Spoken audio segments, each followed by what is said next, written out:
And we are feeling all right.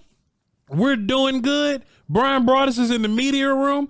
I'm in the crib, the same place that I always am. Hey, yo, one day I'm going to be over there, Bryan Broaddus. We're going to be having a little conversation over in that place. But, hey, we are doing all right. We appreciate y'all for tapping in with us. We have a Friday before the Cowboys go out to Cleveland and play against the Browns and all that. And Bryan Broaddus has a very exciting game for me today. We've done the previews. If you haven't seen us preview the Browns offense and defense, I just recommend y'all go check that out. It was some of our best work. We even put film on the screen, okay? But today, Bryan got a game for us, and let's see what he got, man. Let's just see what old Broaddus got up his sleeves over there. What you got for me today, man? Well, hey, it's good to be with you there, pal. It's funny. Here I am doing our show from the actual media room, and your dumbass partner forgot his charger, like his computer charger, when I was doing the break this morning. So I did the break, Buffalo Wild Wings, did my radio show, then fantastic. Scrambled back to the Star, thanks to Scott Agolnick, the PR guy, to get my charger left at the front desk. So I didn't want to waste anybody's time. Here we are, like I say, we're in the media room doing some stuff. Lot says, I want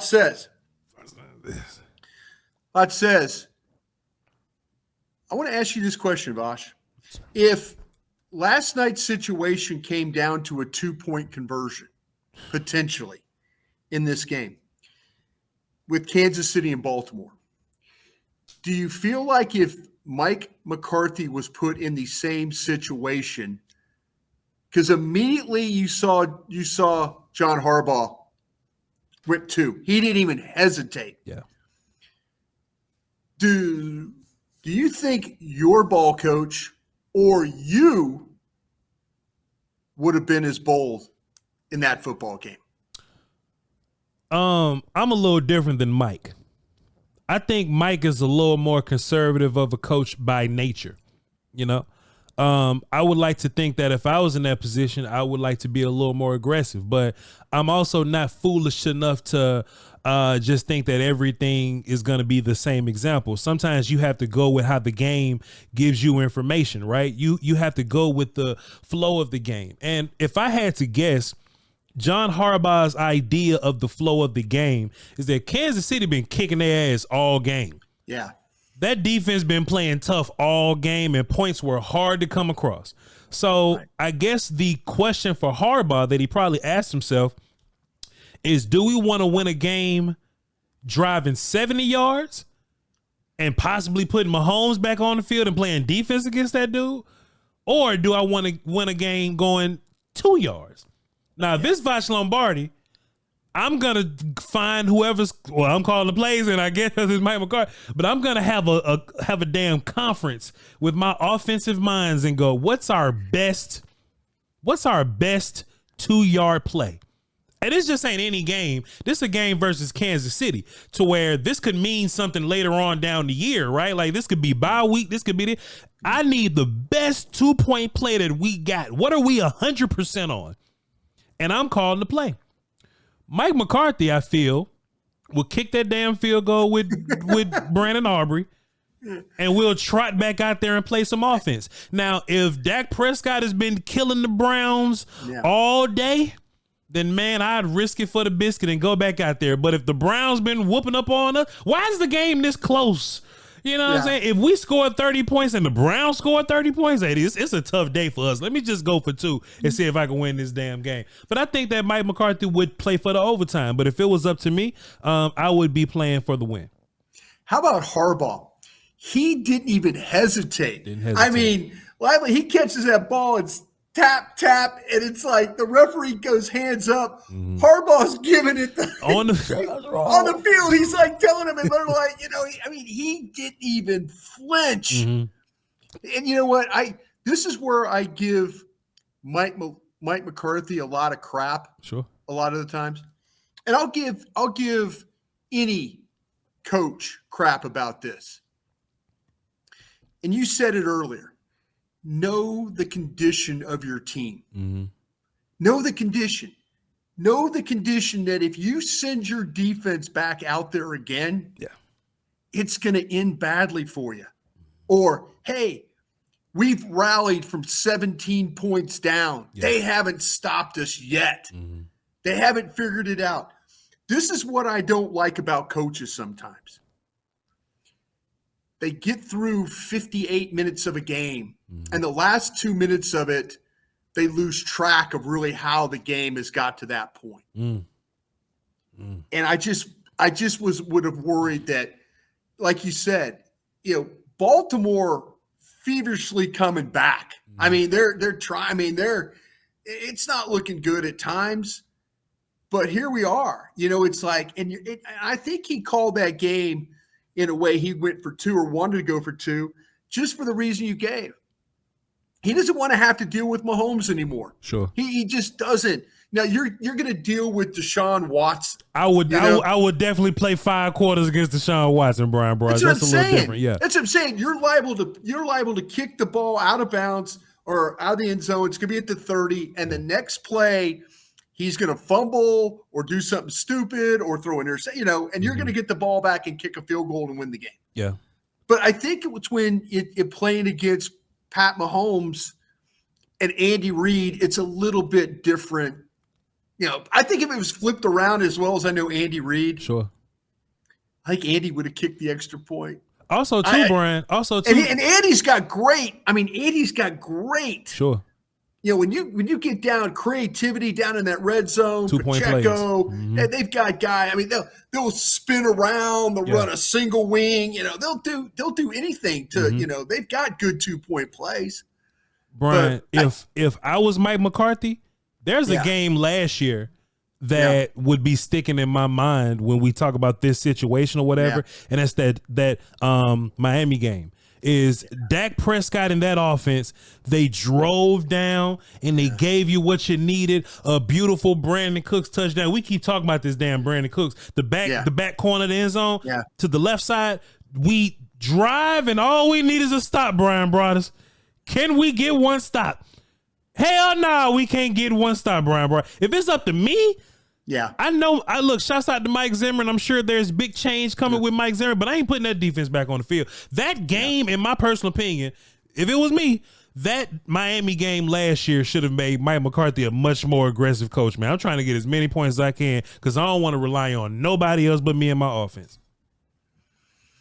I'll tell you what, man, I like what you say because I just every time I'm like these coaches, I'm like, damn, know the condition of your team. Sure. It's so much easier if John Harbaugh loses that game on a 2-point play and the media goes, why did you decide to go for 2? Yeah. That's the 2-time defending Super Bowl champs we were playing today. Exactly. In Kansas City. Probably the best quarterback ever to play this game. Yeah. That's why I went for 2.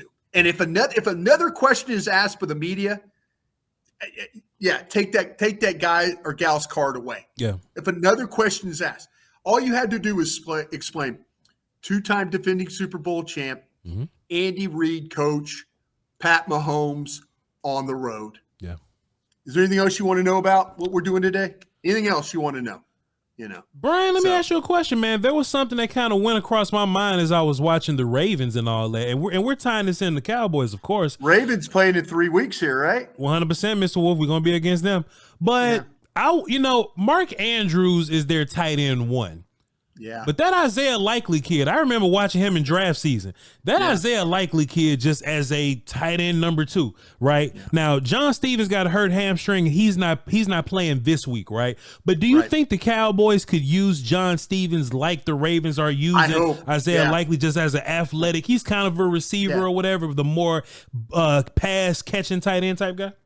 Yeah, the 31-yard touchdown pass that he caught, there was like a 0.3% chance he was going to score on that play. Yeah. But why do I think that John Stevens running the ball in niftiness and we saw the fumble in the preseason game, unfortunately, but you got an idea what kind of player you got. A vertical player, catch the ball, some niftiness in the open field. Yeah, absolutely. That's the kind of guy you got. Yeah. That type of athletic, big body player. By the way, we all know this. damn Ravens and tight ends. It's like Cowboys. And I asked Stephen Jones this question today about plug and play offensive linemen, and he gave Will McClay and them a lot of credit. But the coaches that have been here before and stuff.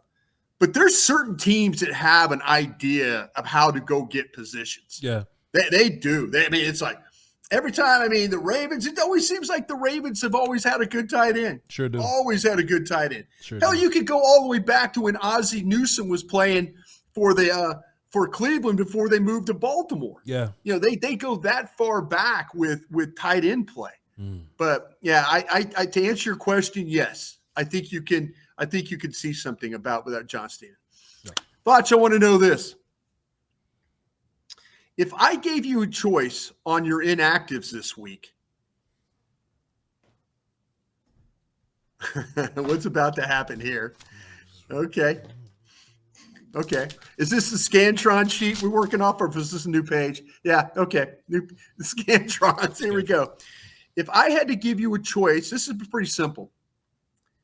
If I had to give you a choice between having Mozzie Smith or Deuce Vaughn active, who are you taking? Damn. Bryan, this shouldn't be a close conversation. This shouldn't be all that close. It should be Mozzie Smith, though, right? But Mozzie's your backup one tech, isn't he? Yeah. He might start. I was on the break today with Nick Harris. Yeah. And Nick Harris goes, and I asked the question to him about this when we were off the air. I said, we were talking about inactives. And I said, Mozzie or Deuce Vaughn? And Nick looked at me and goes, it should be Mozzie. It should be Mozzie. He goes, but you know what? Mozzie might start. Mozzie might be your starter on Sunday when we line up in Cleveland. See, Bryan, in real life, right, your backup one tech should be your backup, by the way. But your backup one tech, even a starting one tech, they're only going to play 15 or so plays for you, right? 15, 20 something, if 20. But Deuce could get some running back stuff, and he probably won't get too much running back stuff. But Deuce is your second return, man. I got a chance to watch the dynamic kick return. They got two dudes back there in that box going, and I can imagine that's going to be Turpin and Vaughn. Man, this shouldn't be close, but it's close. And I don't think Mozzie should be your starter. I think at this point, Linval Joseph is a better one tech than Mozzie. Of course, Mozzie got a higher ceiling, and Mozzie will be better next year and the year after. But we just talking about right now. Yeah. Mozzie should be active. Okay. Mozzie should be active. But he might start. That's what I'm saying. And my three running backs are going to be Rico Dowdle, is going to be Ezekiel Elliott and Hunter Lipke. Sure. But damn, who's your other return guy? Wanye was getting some return. Is Jordan Lewis going to go back to being a return guy? Bryan Broaddus? I think Deuce got more jobs than Mozzie. This is kind of strange, ain't it? Yeah. The others I have. See if you agree with this on the inactives. And hell, I'm not moving the needle here, but sure. we're going to talk. We talk Cowboy football. Yeah. Flournoy, John Stevens, of course. Trey Lance is your third. Matt Waletzko at tackle as an inactive. Okay. Wheat, the edge. Deuce. And how about this? Buddy Johnson as your guys. Now, do you want to debate Deuce, Buddy Johnson? We've already done the Deuce and Mozzie. Do you want to fight for Buddy Johnson to be up for any reason? Who the hell playing teams then? I guess it's going to be a lot of corners out there playing teams, and we do have linebackers. Yeah, Louisville's going to be running around on teams and stuff. We're a little light at running back, but if we're gonna go out there and throw the ball 40 times, I guess that's the case. Let me pull up my actual roster, Bryan, because something's weird's going on with this list, man. I feel like there may be something, somebody that we may be missing that probably should be inactive, right?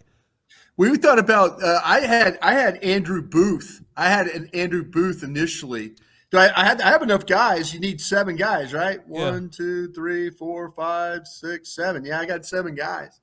So who am I missing? Am I missing somebody? Is Israel doing something for you day one? Okay, that might be. I was hearing some whispers. That might be if you're trying to get Buddy Johnson on, or Deuce, that maybe Izzy would be that guy that would come off. I was hearing some of those whispers. You do have a lot of defensive ends: Michael Parsons, Marshawn Nealon, DeMarcus Lawrence, Chauncey Golston. I would like to add Tyrus Wheat just to have like some security there. You know, I just think that we're kind of short at running back. I just think that we're short at running back. We got old man and hurt man and fullback man. You know what I mean? And maybe Deuce shouldn't be here. But Brian, let me ask you this: if John Stevens was healthy, do you think he'll be active? See, that's the thing about it is I was talking to some people. They're going to always dress 3 tight ends. Yeah. And I can't believe that Spanford would be active over John Stevens. Yeah. I can't believe that. Now, maybe it's true. I had a guy tell me this, because I asked 2 days ago, I asked this guy and I go, hey, what do you think about your chances about John Stevens? I go, doubtful, probably. Guy goes, yeah, they're only going to dress, they only dress 3 tight ends, and he was probably close to being on the bubble. Mm-hmm. And I kind of went, over the bubble? Like, you're telling me Spanford's going to dress over him today? Spanford must be doing some super secret. Spanford is doing. There must be some magical stuff going on in this practice field behind me over here. He got some naked pictures of somebody. You know what I'm saying? Because every time I've ever seen Spanford, he wasn't that great. He's gotten better, but it's not to the point where you're like going, "Wow, that guy's a." Maybe this is the whole thing too with Schoonmaker. I don't think they would. I think they would dress Schoonmaker, but Schoonmaker's done more.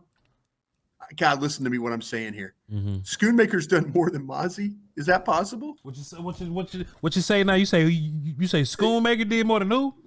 Mozzie? Well, that's a hell of a low bar for Mozzie, man.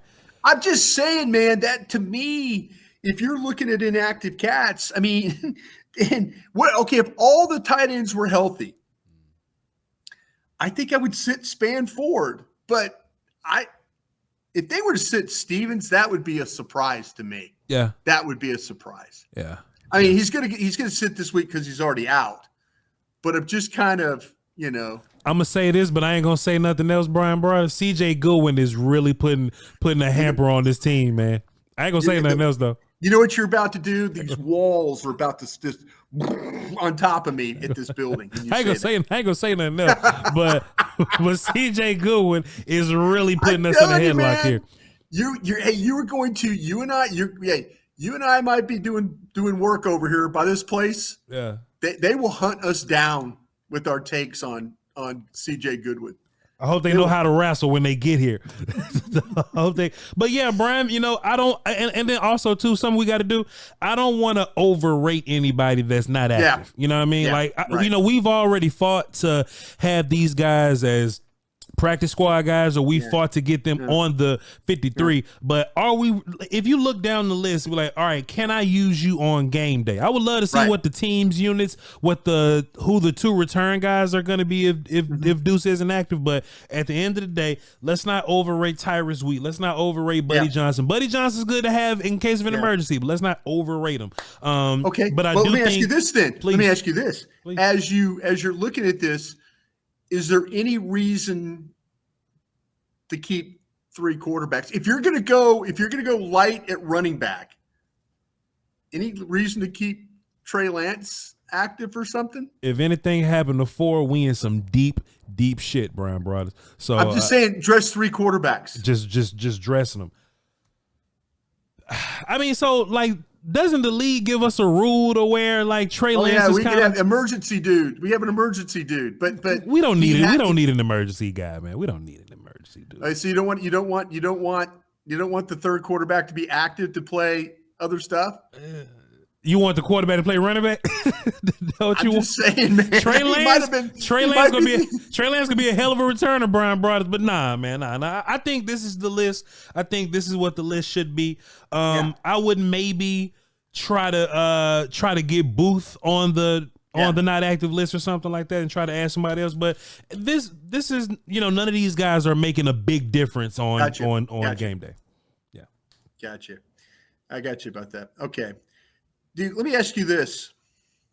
If you were to win the toss, do you take the ball or play defense? Cleveland Browns opening day. You call it. Dad calls heads. And then Cleet Blakeman, the official, says Dallas has won the toss. And Dak Prescott says, I defer. I'm going to let You're such a coward. I'm going to let Deshaun Watson go out there and meander and trip and fall all over his shoestrings. And then I'm going to go back out there. Yeah. And look, the only reason I do this is because I have a lot of respect for that Browns defense. Yeah. And I feel like if I get the ball first aggressively and that Browns defense hit us with something we ain't ready for, I would love another couple of drives to figure that out, But what I do have faith in is that I don't think that Deshaun Watson's very good. So I'm going to let him go first. And as I'm figuring out the Browns defense or whatever, I want that 8-8, you know what I'm saying? So that last 8 and that first 8, that's what I want. So we get the ball at the half and we double down on it, and that's going to be what the business is. But I would love for Deshaun Watson to go out there and trip over his shoestrings and get tackled all over the place first. I think they defer. I think Dallas defers. Yeah. I do too. I do too. What kind of factor do you think that Turpin is going to be in this game? Man, Brian, honestly, I think Turpin on that same list as CJ Goodwin, but Turpin has brand new rules that can make him a little more dynamic. Now, Bryan Broaddus, here's where Turpin can be a superstar for us. You know how Brian Anger, Jalen Hurts just threw an interception.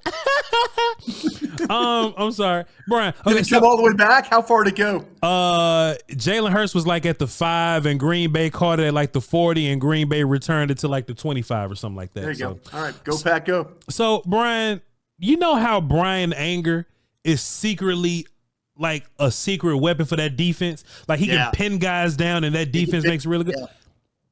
If Kevontae Turpin puts us in any decent kind of range, right? Mm-hmm. Because we know that Brandon Aubrey can kick 70-yard field goals, right? Mm-hmm. So I say this as a joke, right? I will get on Twitter and I will say this. How many yards does your offense have to get before Brandon Aubrey is in field goal range?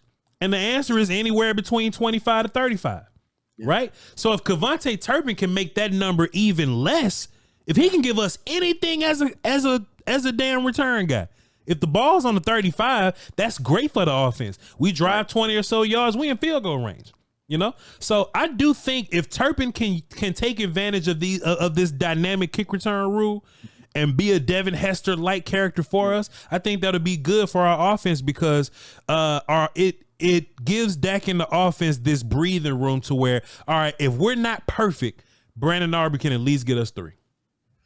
Yeah, I tell you what, the thing with Turpin, I was watching some stuff, and I think I need to go back and watch the Ravens in Kansas City and just watch the special teams and see, because I thought I saw some Kansas City creativity of bringing a guy all the way across from one end and block like a lead, have like you block everybody inside, and then now you have a wall. You have just 3 guys leading behind a wall. Sure, like they can't.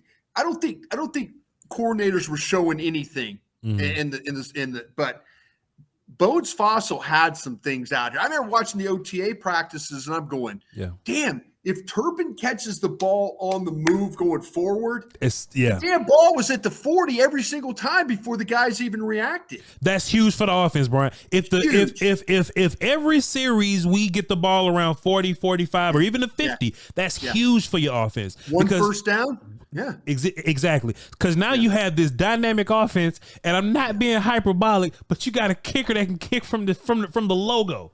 You know what I mean? I think Turpin can be huge, so I hope he's not like CJ Goodwin and just getting free free plane rides and free chicken. Voch says, I mentioned this guy's name earlier. Clete Blakeman is the official for the game this week. Dallas was 2-0 with him last year. Both of them at home, both of them wins. Clete Blakeman is about a 63% home win referee. Okay? That makes me a little nervous to jump out on. Sure. But some of his major calls as a crew, he's got one or two. He's got a guy and a gal that are new on his crew, a couple of first, but everybody else is pretty much the same. Clete Blakeman's his most calls, offensive holding, defensive pass interference, delay of game, defensive holding, and roughing the passer. Those are his top 5.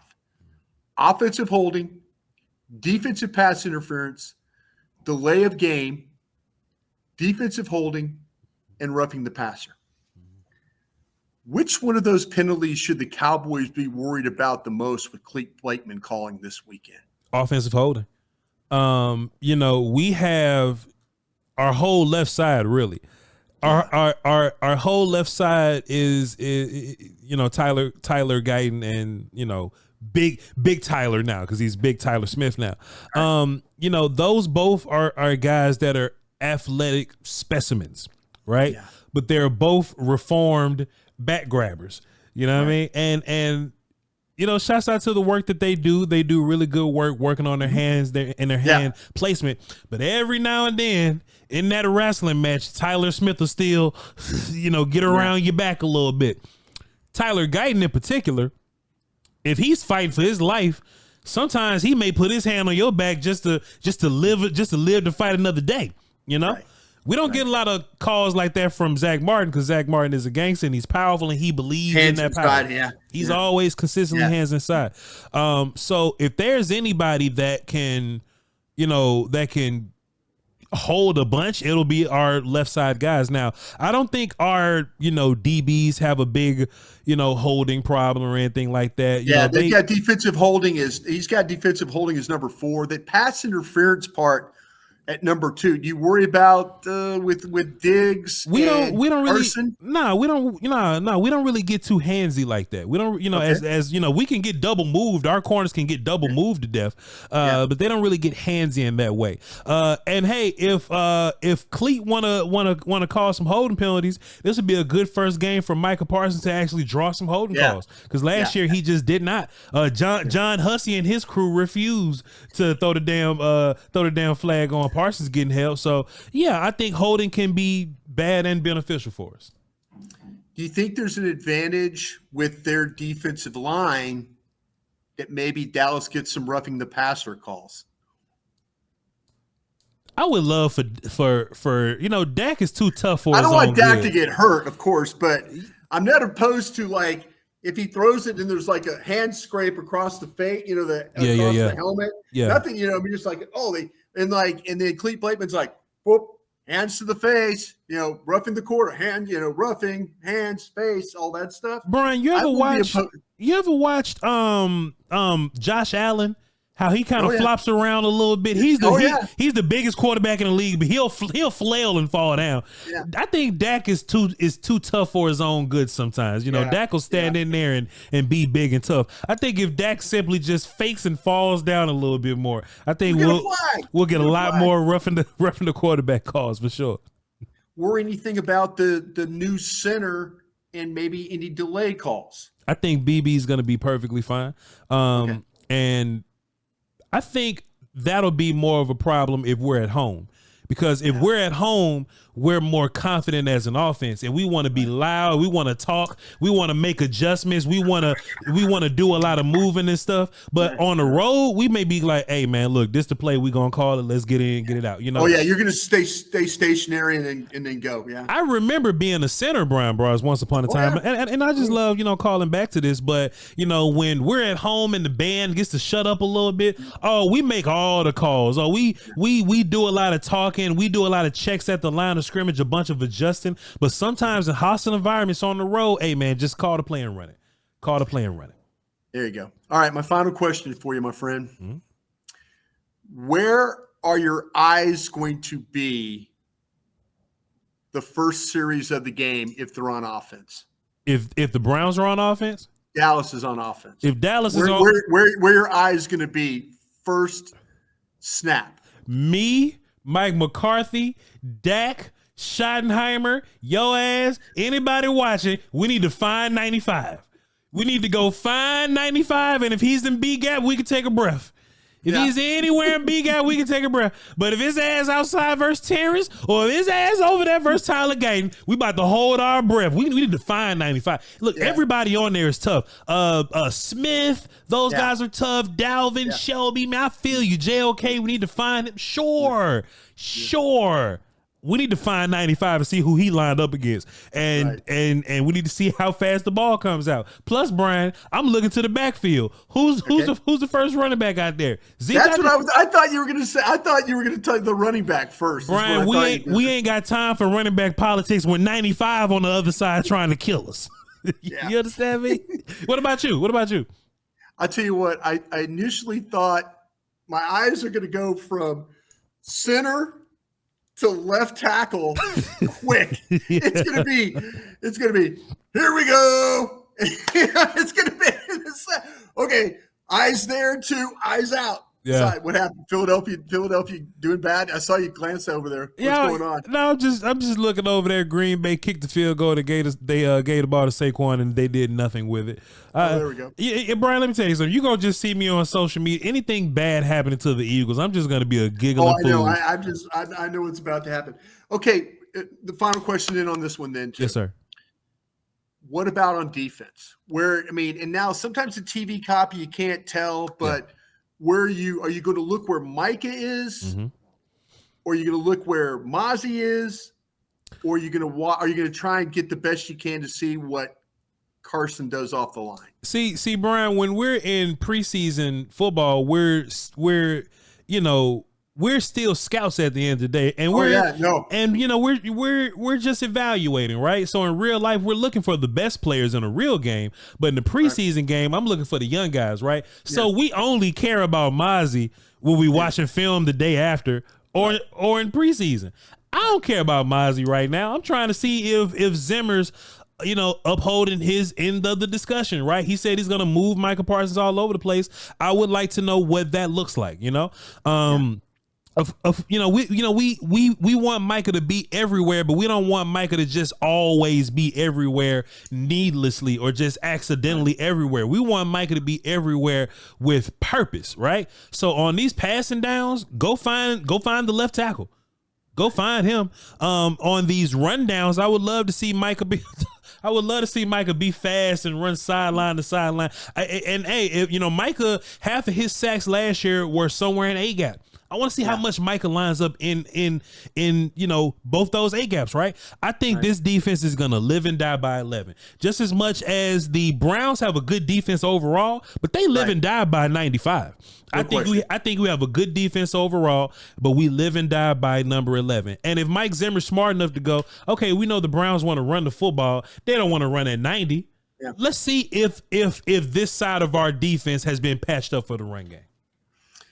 It's a great job, brother. I give you a B- on your effort today. Because I was a coward earlier. I was a coward earlier with the situation, but it's all good. But immediately, I give you a chance to have some aggressiveness, and you go from being like that Cowboy fan that screams on the radio at me like, they've got to be more aggressive. What are they? I am half pacifist, half gunslinger, Bryan Broaddus. I want us to be great, but I don't want to get fired in the process, man. Yo, Bryan Broaddus, these were fantastic questions, man. I am glad we got a chance to play a good old game of I Says This. Maybe I got Brian Says This when we have some film in our hand and we get back the money. Be like, yo, Brian, what did you see here or there? So I'll have this thing wired up. I know you'll have it wired up too. you. Yeah. I'm looking forward to. I know you and I are super busy on the weekends doing a lot of stuff, but Yeah. look forward to getting back with you on a Monday, brother. I really, really do. It is all good, sir. But hey, for y'all hooligans that are tapped in, whether you watching, on the couch, you watching on your phone, on a boat or something, wherever you're watching it, all right? Be sure you hit the subscribe button. Me and Bryan gonna be doing this all season, so get used to it. We're doing a lot, yeah. Follow me on Twitter. I will be active, VOCHLOMBRDI, and follow Bryan Broaddus. He'll be helping y'all out or cussing you out in the morning. Love y'all to pieces, man. We'll catch y'all next time, all right? Crown.